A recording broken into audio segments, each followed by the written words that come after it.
အားလုံးပဲမင်္ဂလာပါအခု session မှာတော့ပေါ့နော်ကျွန်တော်တို့ database ကို read only mode နဲ့ဘယ်လို start မလဲဆိုတဲ့အားကိုပြောပြသွားမှာဖြစ်ပါတယ်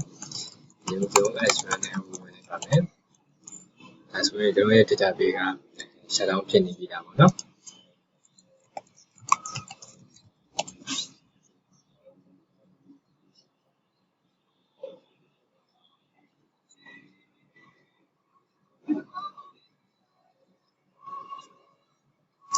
Okay, mouse time နော်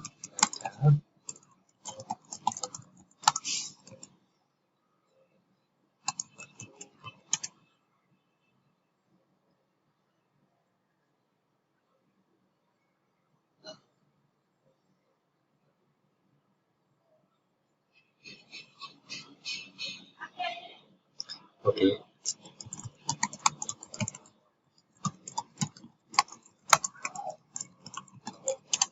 Okay ဒါဆိုရင်ကျွန်တော်ရဲ့ database က read only mode ဖြစ်သွားပြီပေါ့နော်ကျေးဇူးတင်ပါတယ်